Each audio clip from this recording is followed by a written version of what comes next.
How's it going? Good.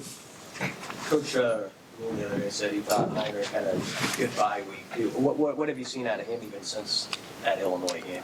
Just every day that goes by, continues to develop and get better. He's working hard at it, as are all of our guys.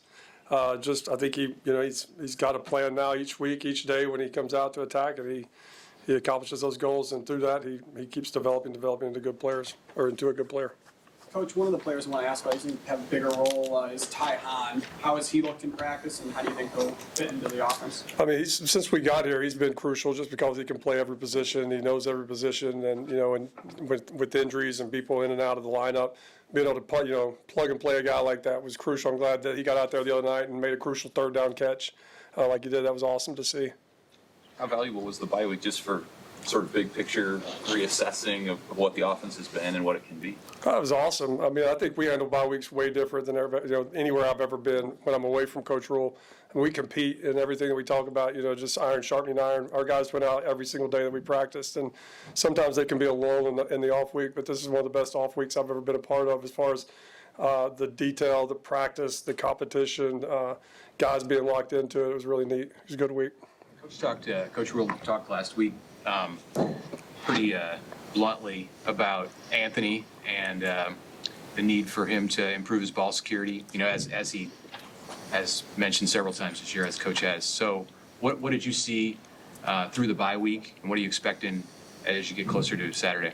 Well, we need him. I mean, he's a talented running back. He's one of the most talented running backs, in our league. But if you can't hold on to the football, now you start messing with, wins and losses in people's lives. So, until people are proves that they can handle the pressure of carrying and the responsibility of carrying the football, then we're not going to put them out there and put them in those situations. So he had a good week. Continued to emphasize that EJ's done a really nice job just daily.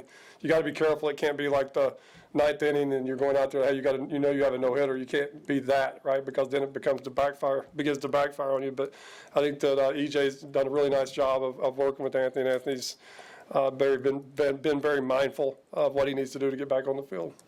I'm just drilling down on Heinrich a little bit, going back to that. What has he done even if it's a small separation, what has he done to separate himself? I think he's just the way that we play football right now. I mean, again, we're going to play whatever style of football it takes to win games, whatever players that we have available. So I think the style of football that we're playing now is very, in his wheelhouse, and I think he's doing a really nice job of taking care of the football. And, with a defense like ours, if we just can take care of the football, right, and not beat ourselves, we have a chance to have success. Okay.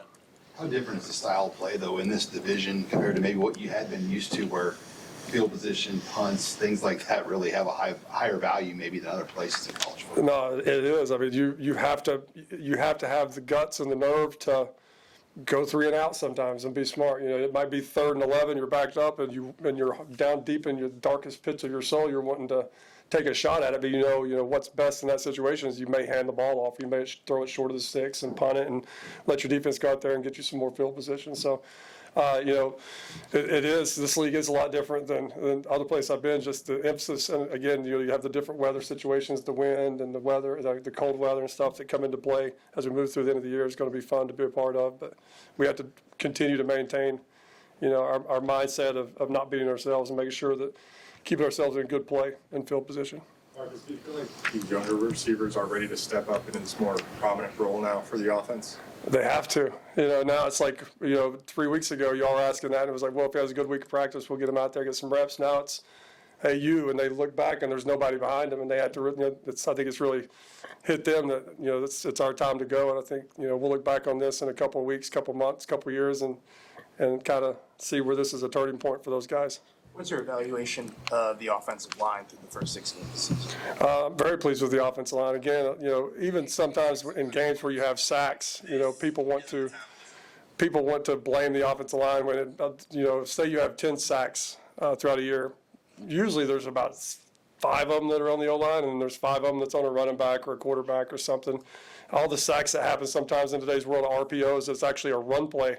The quarterback makes the wrong read, and it's a sack. So not to go down that road, I'm very pleased with them. I love their work ethic. I love their toughness. I love commitment to our unit, their commitment to our team, and just how they go about their daily process. I think that, we really rely on them from a leadership standpoint throughout the game. When things start to go bad, we rely on those guys to dig us out of holes, and they've done a really nice job of that. Marcus, Coach Rule yesterday talked about adapting his own coaching style, like during the week, to kind of meet the needs of the players to help motivate them. Have you yourself seen an adaptation to your coaching style?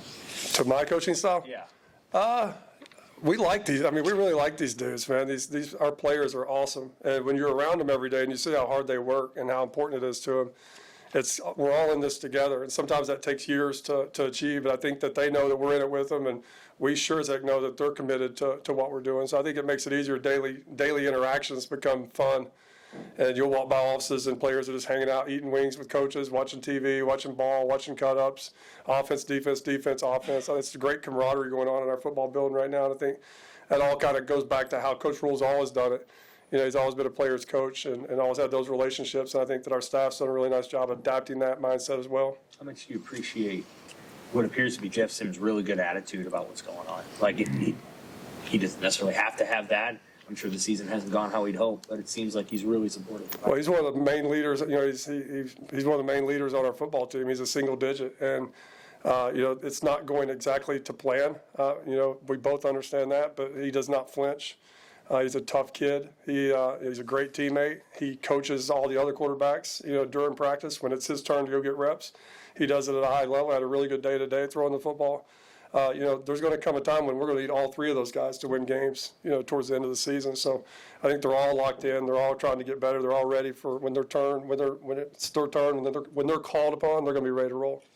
You've been with Rule long enough to see kind of how this single-digit jersey works. Is this an example of where, because he has that jersey, it's an extra, this is what's expected of you, and it almost gives you a certain responsibility because you have that single digit? Yeah, I don't know if it's ever happened like this before, but I do see that. I think that once you put that single digit on, I mean, that's your teammates thought enough of you to, at the time when they voted that you're going to be a leader of the football team. So I do think that it adds a layer of responsibility to those guys to know that even if things aren't going your way, it's about the team, not me. Talk about not going to plan. When you think about what your vision was for the offense before the season to where it is at the midpoint, how different has that been, and maybe how proud are you about the adjustment? I'll be honest with you. It's painful at times to watch. I get it. It's painful for coaches to watch because we put a lot of time into this, and we have a picture of how we want it to look, and it doesn't always look that way. But we're having so much fun. There's ups, there's downs, but it's fun to come in each week and kind of figure out how we're going to utilize what we have and attack whoever we're playing, and see the guys kind of adapt their roles and put their blueprint on the plan. So it may not be high flying and scoring 80 points right now, but it's a heck of a time, and it's a lot of fun because it's a group of dudes doing it together that are on the same page. They're just willing to do whatever is needed to win. Like Billy Kipp wants to catch 12 balls a game. He comes up to us before the game. He's like, I don't care if I catch a effing ball all night. He goes, I'm gonna block my butt off, and whatever we have to do to win, coach. It's just little things like that. It's fun to be around these guys. It probably goes without saying, but you've been coaching a while. You have years that aren't like that? Yeah, there's years where it's hard, and you got a lot of individuals, and you got a lot of situations of people, just playing time and roles and stuff, and it just kind of fights off each other, and it's not always fun. This is a group that, these kids just want to win. And literally, they don't care. Like Heinrich doesn't care if he throws a ball, right? As long as we have more points than the other team, and it puts W on the left side of the column instead of L. That's all we care about. And when you have a group of coaches and a group of players like that, it's really cool to be a part of, and it's fun to come to work.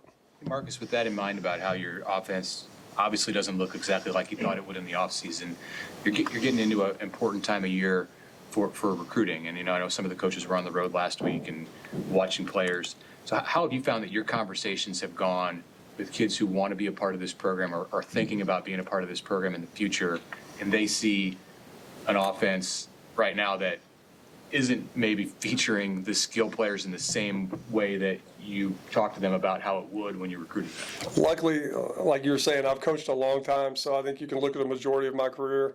You can look back the last 2 years, and you can kind of see, once everything gets put into place and stuff, kind of what it looks like. I mean, if there's a time that we need to throw it 45 times and for 600 yards, and that's what we run it 5 times, then we'll do that. We'll figure out how to do it. So we're going to adapt to the guys that we have, and those guys trust us through the recruiting process, relationships we built. They know that, if you're a receiver, and you're really fast and you can catch the ball, we're not going to recruit you to come here and block.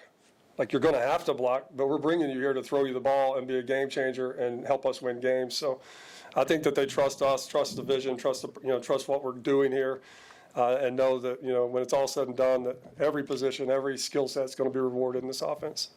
I don't want to assume anything, but it would seem like a year like this would help your growth as a coach. Just the challenges now that are in front of you. I don't know. More gray hairs, maybe less sleep, but it's not always pretty, not always easy. But again, when you're in it with a bunch of dudes, man, it's fun to do it. I know I've said that a bunch of times, but it is really cool to experience it with these guys.